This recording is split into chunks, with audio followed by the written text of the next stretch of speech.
아빠, 그 이야기 또 하시네. 가족 식탁에서 이 말을 들은 순간 가슴 한쪽이 서늘해진 적 있으시죠? 분명 중요한 이야기였는데 돌아온 건 한숨 섞인 눈빛이었습니다. 자식에게는 인생의 지혜를 전하고 싶었고, 배우자에게는 함께한 시간을 나누고 싶었고, 친구에게는 살아온 의미를 확인하고 싶었습니다. 그런데 왜 돌아온 것은 경청이 아니라 그거 아까도 했잖아 라는 한마디뿐일까요? 대부분이 모르는 소름 돋는 진실은 똑같은 이야기를 반복하는 것이 기억력 문제가 아니라 뇌의 자연스러운 적응 메커니즘이라는 것입니다. 은퇴 후 모임에서, 자녀와의 전화에서, 오랜 벗과의 만남에서 자기도 모르게 같은 말을 하고 있다가 깜짝 놀란 적 분명 있으실 겁니다. 오늘 이 영상에서는 반복되는 이야기 속에 숨어 있는 뇌과학과 심리학의 비밀을 낱낱이 밝혀드립니다. 알고 나면 스스로를 탓하던 마음이 사라지고 가족이 당신의 이야기를 듣는 방식까지 달라질 수 있습니다. 우리는 흔히 같은 말을 반복하면 치매 초기라고 걱정합니다. 하지만 뇌과학은 전혀 다른 답을 내놓고 있습니다. 인지심리학에 출처 기억이라는 개념이 있습니다. 영어로는 소스 메모리라고 합니다. 무엇을 기억하느냐가 아니라 그것을 언제, 어디서, 누구에게 말했는지를 기억하는 능력입니다. 쉽게 비유하면 이렇습니다. 편지를 쓰는 것과 그 편지를 누구에게 보냈는지 기록하는 것은 별개의 일이죠. 내용 자체는 또렷이 기억나는데 이미 보냈다는 사실을 잊어버리는 겁니다. 이 출처 기억은 뇌의 전전두엽 피질이 담당합니다. 그런데 전전두엽은 뇌에서 가장 먼저 노화가 시작되는 영역입니다. 토론토 대학교의 퍼거스 크레이크 교수와 셰릴 그레이디 연구팀은 노화에 따른 기억 변화를 추적하면서 내용 기억은 비교적 보존되지만 출처 기억은 현저히 감소한다는 사실을 밝혔습니다. 17세 박 사장님은 매주 토요일 산악회 모임에 나갑니다. 지난주에 모임에서 아들이 승진한 이야기를 신나게 했습니다. 이번 주에도 같은 모임, 같은 멤버, 같은 테이블에서 같은 이야기를 꺼냅니다. 옆에 앉은 친구가 고개를 끄덕이다 조심스럽게 말합니다. 그거 지난주에도 들었는데. 박 사장님은 순간 얼굴이 빨개집니다. 분명 아들 승진은 기억합니다. 자랑스러운 감정도 선명합니다. 하지만 지난주에 이미 이 자리에서 말했다는 정보, 즉 출처 기억이 빠져 있었던 겁니다. 박 사장님은 집에 돌아와 아내에게 묻습니다. 나 요즘 치매 오는 거 아니야? 아닙니다. 이것은 치매가 아닙니다. 전전두엽이 담당하는 출처 기억이 자연스럽게 약해진 것뿐입니다. 요급 3세 이 여사님은 며느리에게 전화할 때마다 같은 당부를 합니다. 아이, 간식에 과일 좀 넣어줘. 며느리는 처음에는 네, 알겠습니다 했지만 세 번째에 짜증 섞인 목소리로 대답합니다. 어머니, 매번 똑같은 말씀 하시잖아요. 이 여사님은 서운합니다. 자기는 손주 건강이 걱정돼서 한 건데 왜 짜증을 내는지 모르겠습니다. 그런데 이 여사님 본인은 이 말을 이미 2번 했다는 자각이 없습니다. 걱정이라는 감정은 남아있지만 이미 전달했다는 출처 정보가 뇌에 기록되지 않은 겁니다. 왜 전전두엽은 다른 뇌 영역보다 일찍 약해질까요? 전전두엽은 뇌에서 가장 늦게 발달하는 부위입니다. 대략 20대 중반 전후로 성숙이 마무리되는 것으로 알려져 있습니다. 뇌과학에서는 가장 늦게 완성된 부위가 가장 먼저 약해진다는 원칙이 있습니다. 이것을 선입후출 원리라고 부르기도 합니다. 마지막에 쌓은 벽돌이 먼저 무너지는 것과 같습니다. 그래서 40대 중반부터 출처 기억은 미세하게 흔들리기 시작하고 60대가 넘으면 본격적으로 체감됩니다. 이것은 질병이 아닙니다. 뇌의 자연스러운 변화입니다. 부부 사이에서는 더 뼈아픕니다. 70세 강 어르신은 아내에게 우리 결혼할 때 장모님이 해주신 떡국 이야기를 자주 합니다. 그 이야기를 할 때면 눈이 빛납니다. 50년 전 기억인데도 맛과 온기가 생생합니다. 아내는 처음에는 함께 웃었지만 5번째쯤 되자 또 그 이야기야 하고 한숨을 쉽니다. 강 어르신은 문득 민망해집니다. 내가 벌써 이 정도인가? 하지만 실제로 강 어르신의 뇌에서는 이렇게 작동하고 있습니다. 그 기억의 내용은 해마에 단단히 저장되어 있고 감정은 편도체에 생생히 남아 있습니다. 다만 전전두엽의 출처 기억 기능이 약해져서 이미 아내에게 말했다는 꼬리표가 붙지 않은 것뿐입니다. 출처, 기억의 약화. 이것이 반복 이야기의 첫 번째 원인입니다. 하지만 이것만으로는 설명되지 않은 부분이 있습니다. 왜 하필 그 이야기만 자꾸 반복하는 걸까요? 수천 가지 기억 중에서 왜 특정 이야기만 돌고 돌까요? 여기에는 더 깊은 심리학적 이유가 있습니다. 심리학에서 회상절정이라는 현상이 있습니다. 영어로는 레미니선스 범프라고 합니다. 사람에게 인생에서 가장 기억에 남는 일을 말해보세요 라고 하면 답변의 대부분이 10대 후반에서 30대 초반 사이에 집중됩니다. 왜 그럴까요? 이 시기는 첫사랑, 첫 직장, 결혼, 출산 같은 인생의 처음이 몰려있는 시기입니다. 뇌는 새롭고 강렬한 경험을 더 깊이 저장합니다. 이 시기에 형성된 기억은 단순한 정보가 아니라 나는 누구인가를 정의하는 정체성의 기둥입니다. 50대가 넘으면 새로운 처음이 줄어듭니다. 일상이 반복되면서 기억이 압축됩니다.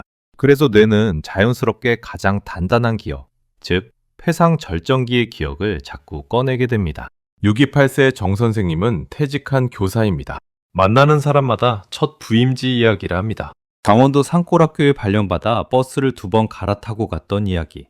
학생들이 겨울에 손이 터서 글씨를 못 쓰길래 자기 장갑을 나눠준 이야기.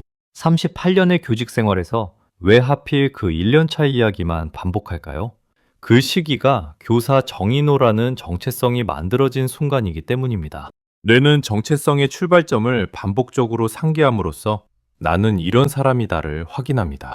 은퇴 후 역할을 잃은 상태에서 뇌는 더욱 절실하게 그 기억을 불러옵니다. 잃어버린 자기 자신을 붙잡기 위해서입니다.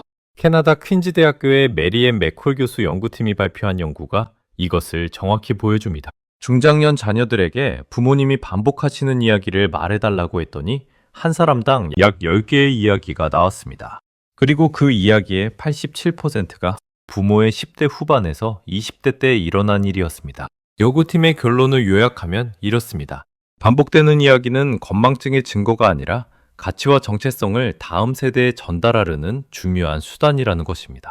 부모가 반복하는 이야기 속에는 충성, 가족의, 유머, 정의감, 인내 같은 핵심 가치가 담겨 있었습니다. 자녀는 또 시작이다 하지만 부모의 뇌는 이것만은 꼭 전하고 싶다는 절실함으로 작동하고 있었던 겁니다. 여러분의 반복되는 이야기를 한번 떠올려 보세요. 군대 시절 이야기, 첫 직장에서의 에피소드, 아이들이 어릴 때의 추억. 그 이야기 속에 어떤 가치가 담겨 있나요? 힘들어도 버텼더니 결국 됐다는 인내의 메시지? 혼자였지만 포기하지 않았다는 용기?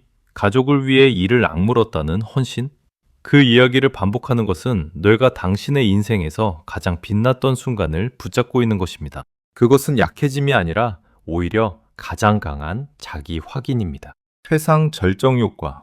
이것이 왜 하필 그 이야기인지를 설명해 줍니다. 하지만 아직 하나 더 남았습니다. 왜 뇌는 이미 했다는 브레이크를 걸지 못할까요? 세 번째 이론으로 가보겠습니다. 1988년 토론토 대학교의 인지심리학자 린 해셔와 로즈 잭슨은 노화에 관한 획기적인 이론을 제시합니다. 이름은 억제 결핍 이론입니다. 핵심은 이렇습니다. 젊은 뇌에는 강력한 필터가 있습니다. 지금 대화 맥락에 맞지 않는 생각, 이미 말한 내용, 관계없는 연상, 이런 것들을 자동으로 차단하는 기능입니다. 자동차로 치면 브레이크에 해당합니다. 엑셀을 밟으면 가지만 브레이크가 있으니까 신호에서 멈출 수 있죠. 그런데 나이가 되면 이 브레이크의 유압이 떨어집니다. 전전두엽의 억제 기능이 약해지면서 떠오르는 생각을 걸러내기 어려워집니다. 이야기가 떠오르면 이걸 이미 말했지 라는 점검 없이 입 밖으로 나와버리는 겁니다. 72세의 오 여사님은 동창 모임에 가면 항상 남편 이야기를 합니다. 5년 전 세상을 떠난 남편이 연애 시절 버스 정류장에서 기다리던 이야기. 친구들은 이 이야기를 10번은 들었습니다. 한 친구가 슬며시 말합니다. 순이야, 그거 우리 다 알아. 오 여사님은 움찔합니다. 말하는 순간에는 처음 하는 것처럼 감정이 솟구쳤는데 이미 했다는 걸 친구 반응을 보고 나서야 깨닫습니다. 이것이 억제 결핍의 전형적인 모습입니다. 감정은 강하게 활성화되는데 이미 말했다는 브레이크가 작동하지 않은 겁니다. 오 여사님은 사랑하는 남편을 그리워하는 것이고 그 감정이 이야기를 촉발하는데 억제 기능이 그것을 한 발 늦게 잡거나 아예 놓쳐버리는 겁니다. 60세 황 이사님은 회사에서 후배들에게 같은 경험담을 자주 합니다. 내가 98년 IMF 때 말이야. 후배들은 살짝 눈빛을 교환합니다. 황 이사님도 분위기를 감지합니다. 아, 또 했나? 하지만 입을 열면 어느새 또 그 이야기가 흘러나와 있습니다.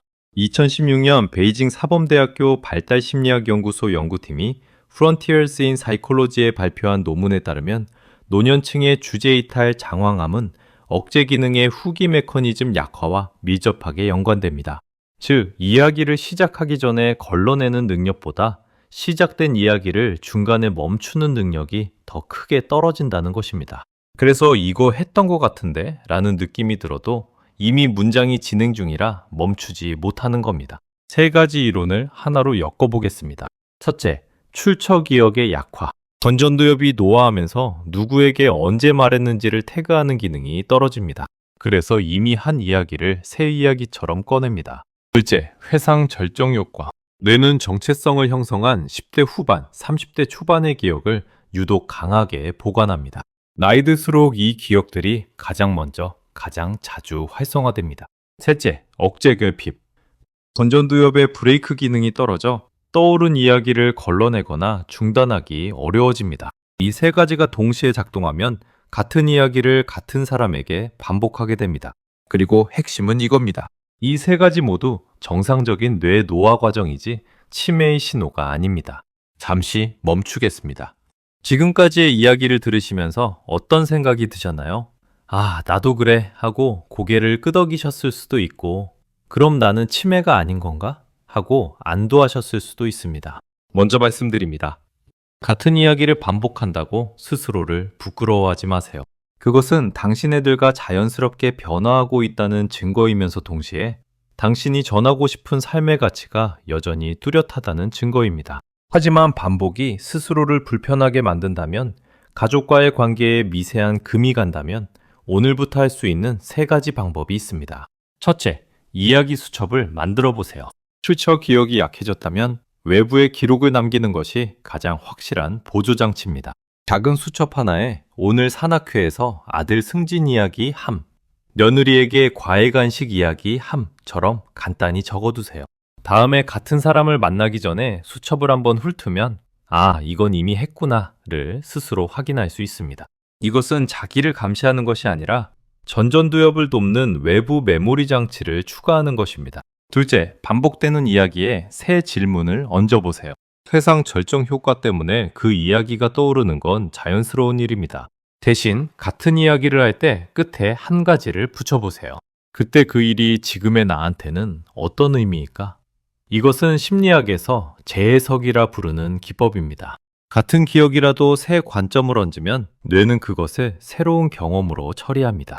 셋째, 가족에게 미리 웃으며 한마디 해두세요. 내가 같은 이야기를 또 하면 살짝 알려줘. 내가 좀 놀리려고 그러는 거거든. 이렇게 유머로 먼저 꺼내면 가족도 자연스럽게 아빠, 그거 지난번에요 하고 편하게 말할 수 있게 됩니다. 억제 기능의 브레이크를 가족이 부드럽게 대신 잡아주는 것이죠. 이렇게 하면 어떤 변화가 올까요? 자식이 아빠 또 그 이야기 하는 대신 아빠 그때 진짜 대단하셨다고 반응할 수 있습니다. 왜냐하면 새 질문을 얹으면 이야기에 깊이가 생기고 처음 듣는 것처럼 신선해지기 때문입니다.